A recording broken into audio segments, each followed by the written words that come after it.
باب الاغتباط فی العلم، علم میں رشک کرنا، رشک یعنی دوسرے پہ رشک کرنا، والحکمت اور حکمت میں، یعنی علم اور دانائی کی باتوں میں رشک جائز ہے. وقال عمر، اور عمر رضی اللہ تعالیٰ عنہ نے کہا، تفقہوا، سمجھ بوجھ پیدا کرو، قبل ان تسودوا، اس سے پہلے کہ تم بزرگ بنائے جاؤ، اس سے پہلے کہ سردار بنائے جاؤ، اس سے پہلے کہ تمہیں اپنا بڑا قرار دیا جائے، تمہیں معاشرے کے اندر کوئی مقام یا اہمیت دی جائے، اس سے پہلے کیا کرو؟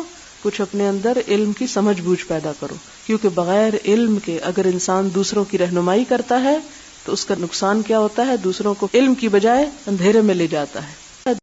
حدثنا الحمیدی قال حدثنا سفیان قال حدثني اسماعیل بن ابی خالد على غیر ما حدثناه الزہری قال سمعت قیس بن ابی حازم قال سمعت عبد الله بن مسعود قال قال النبی صلی اللہ علیہ وسلم لا حسد، نہیں حسد یعنی جائز، الا فی اثنتین، مگر دو لوگوں میں.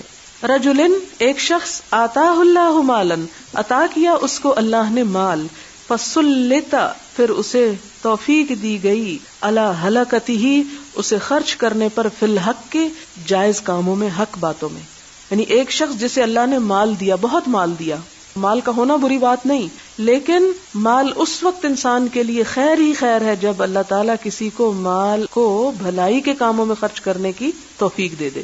تو جسے مال بھی ملے اور اچھی جگہ پہ خرچ کرنے کی توفیق بھی ملے تو ایسا شخص کیا ہے؟ قابل رشک ہے. ورجل، اور ایک شخص، آتاہ اللہ الحکمہ، عطا کی اس کو اللہ نے حکمت یعنی دین کا سمجھ بوجھ، جیسے قرآن پاک میں آتا ہے نا، یؤتی الحکمۃ من یشاء، حکمت دیتا ہے جس کو چاہتا ہے، ومن یؤت الحکمۃ فقد اوتی خیرا کثیرا. تو یہاں جس کو اللہ حکمت یعنی دین کی سمجھ بوجھ عطا کر دے، فہو یقضی بہا، پھر وہ فیصلہ کرتا ہے ساتھ اس کے، ویعلمھا، اور اسے دوسروں کو بھی سکھاتا ہے، تو ایسا شخص بھی قابل رشک ہے. یعنی اپنے علم کو استعمال کرنے کی صلاحیت رکھتا ہے، صرف علم نہیں رکھتا بلکہ یقضی بہا، فیصلہ کرتا ہے. اس کا یہ مطلب نہیں کہ علم حاصل کر کے انسان قاضی بن جائے، جج بن جائے تو جب ہی اس کو اوپر رشک کیا جا سکتا ہے. نہیں، مراد یہ ہے کہ زندگی میں ہر وقت آپ ڈیسیژنز لیتے ہیں، میں فلاں جگہ جاؤں کہ نہ جاؤں، میں اس سے دوستی رکھوں کہ نہ رکھوں، میں یہ فلاں کو مالی مدد کروں کہ نہ کروں، میں فلاں سے کچھ لوں یا نہ لوں. مسلسل انسان ایک ڈیسیژن میں ہوتا ہے، اس وقت کھاؤں یا نہ کھاؤں، نماز پڑھوں یا نہ پڑھوں، نفل پڑھوں کہ نہ. ہر وقت آپ دیکھیں کہ ایک ڈیسیژن لے رہے ہوتے ہیں نا، آپ ہر وقت آپ ایسی پوزیشن میں ہوتے ہیں کہ آپ دو چیزوں میں سے ایک کو اختیار کر رہے ہوتے ہیں. تو یہ یقضی بہا کہ انسان فیصلہ کر لیتا ہے اس علم کی وجہ سے کہ میرے لیے یہ کام کرنا زیادہ دین میں فائدے کا، اللہ کی رضا کا سبب ہے. لہٰذا وہ اپنی خواہشات پہ نہیں پھر چلتا، پھر کس پہ چلتا ہے؟ اللہ تعالیٰ کے بتائے ہوئے طریقے یعنی علم کے مطابق اپنی زندگی میں ڈیسیژنز لیتا ہے.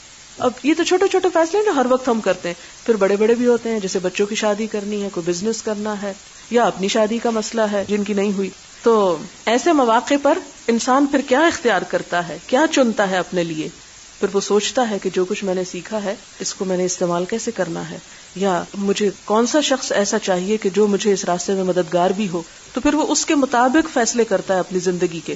پھر اسی طرح وہ یعلمھا، اور اس کو دوسروں کو سکھاتا بھی ہے.